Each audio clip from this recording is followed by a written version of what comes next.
Tuhan Yang Maha Esa menjadikan manusia sebagai wujud kodratnya dengan 9 kecerdasan di dalam anugerahnya. Itulah yang disebut kodrat yang diwujudkan dengan berupa jiwa manusia yang mulia.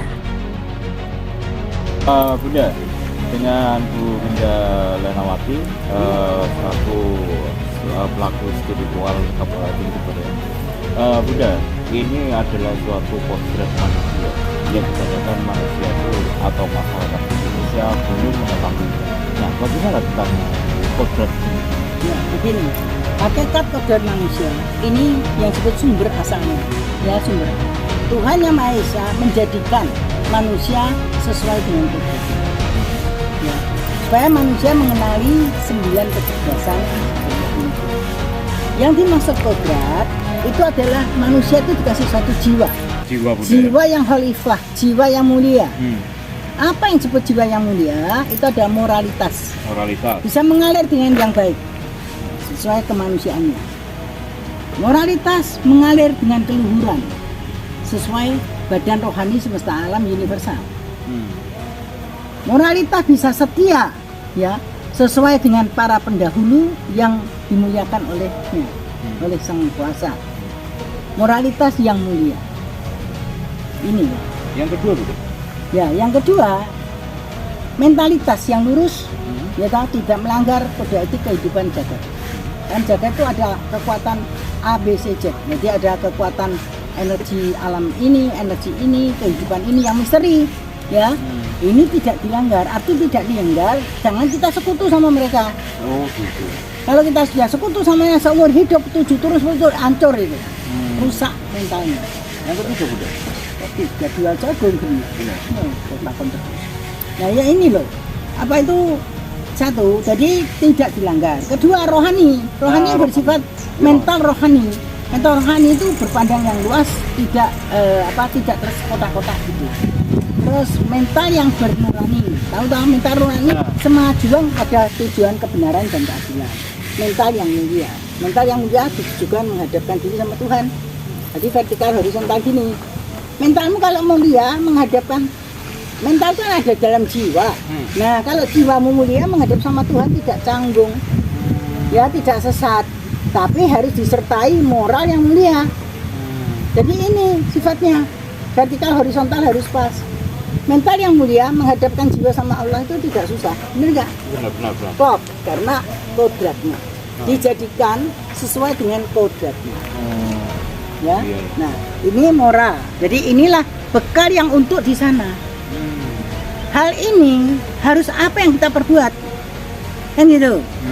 Perbuat emosinya kita harus kreatif, berpotensi yang positif.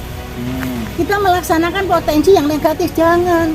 Kita dikasih potensi, mau melakukan negatif silakan, hancur rumah itu hancur.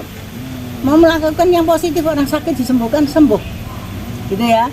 Berpotensi ada dua hal. Potensi yang negatif atau positif. Kalau potensi negatif merusak, itu sekutu sama jin setan. Kalau potensi yang bagus bersama malaikat bekerja, ya toh, malaikatnya tidak kerja. Dan orang pendahulu yang mulia tidak kerja, pasti potensimu jadi positif. Contoh orang miskin pesawat, dari mana dia sekolah nggak ada pesawat, dia bisa mikir berpotensi niat positif untuk orang banyak. Siapa pencipta pesawat? Ada guru pesawat dulu nggak ada. Dia menciptakan sepeda sendiri, pelan-pelan bisa jadi kereta api juga. Nggak ada pendidikan teknis loh, teknik itu belum ada. Karena dia jiwanya dia selalu mental yang lurus bersentuhan dengan kemuliaan Yang Maha Esa. Agar semangat sampai dikasih petunjuk.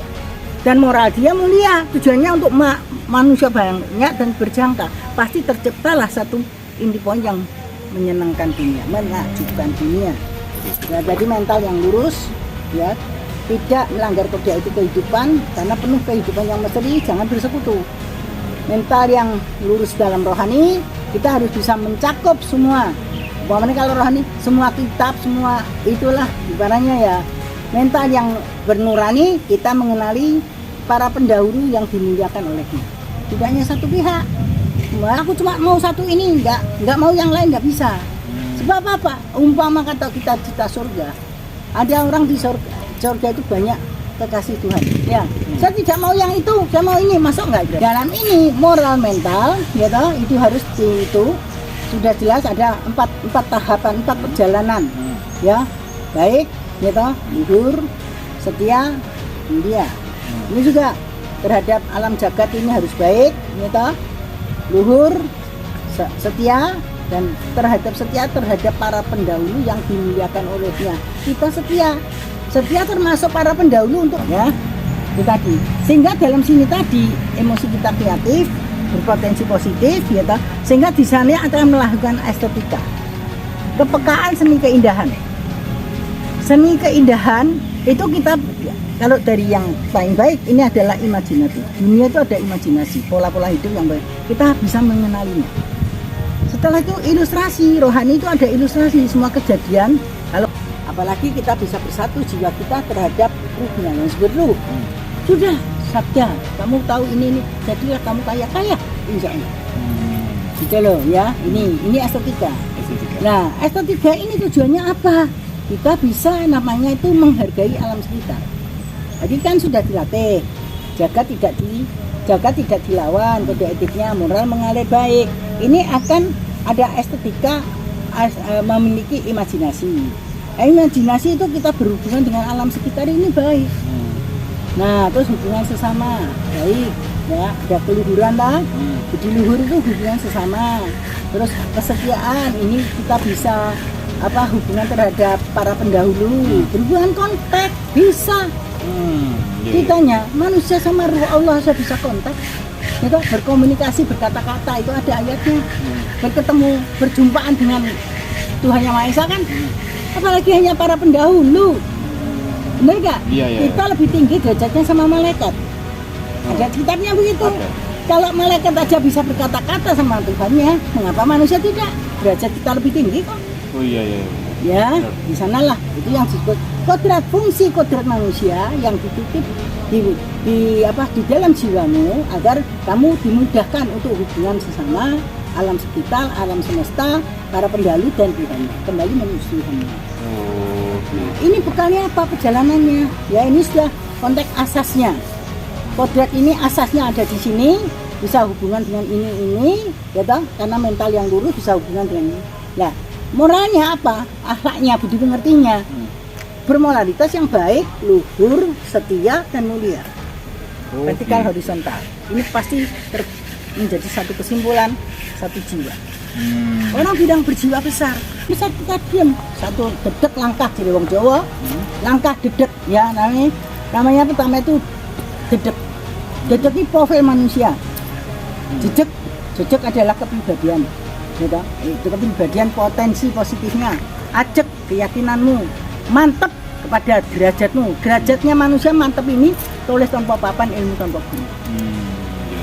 Kamu tidak tergantung dengan ini guru apa enggak, gantunglah sama Tuhan yang maha ilmu, yang punya maha ilmu.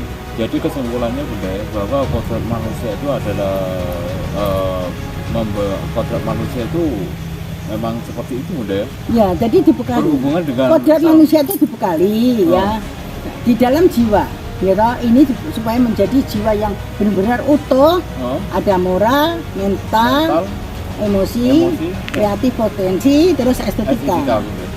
Nah, dalam hari ini tujuannya kita mudah berhubungan terhadap sesama, alam sekitar, alam semesta, termasuk para pendahulu yang sudah di sisinya atau dimuliakannya dan Tuhannya. Gitu. Nah, bekalnya apa? Moralitas. Ini sama kita belajar hukum, ibarat asas ini kaidah hukum. Hukum bagaimana berhubungan terhadap sesama. Hukum bagaimana hubungan terhadap alam sekitar. Hukum cara orang zaman dulu angker sana pamit walaupun tidak ada orangnya. Enggak apa itu? Oh, ada sajen tak kencingi. Akhirnya kesurupan. Benar. Gitu. Itu tadi. Yang kan salah, dia bilang kan enggak ada apa-apa ya, bunga sihir tak tendang kesurupan, Pak. Iya. Nah, itu yang terjadi, enggak bersih. Jadi dalam pengertian jiwa yang bersih itu bagaimana? Ya, jiwa yang bersih, kalau apa yang kau ucapkan, ya sesuai adanya yang kau fakta yang kau gitu, jangan sampai seperti ini racun narkoba. Ngomong kan manis kan, gitu enak ini Ustaz, bosan itu zaman ini menghitung semua. Kan ada yang gitu obat-obatan. Nah, jadi kalau bersih lahir batin. Jadi saya tahu ini barang nggak bersih, nggak baik. Saya bilang nggak baik ini jangan kau pakai. Walaupun kamu marah, nggak masalah. Gitu. Harus berani, gitu loh. Oke Bunda, berarti masyarakat itu memang harus tahu menjadi bagaimana kodrat manusia gitu ya. Jadi harus mempunyai apa namanya? Jadi kodratnya manusia itu tidak buta mata tidak hati. buta hati dan juga Dan kita tidak tersekat-sekat atau bersekutu. bersekutu Bunda ya. Ya, enggak ada. Kita bukan hewan. Kalau hewan kelompok sekutu, kucing sama kucing, anjing sama anjing, monyet sama monyet, gerombolan.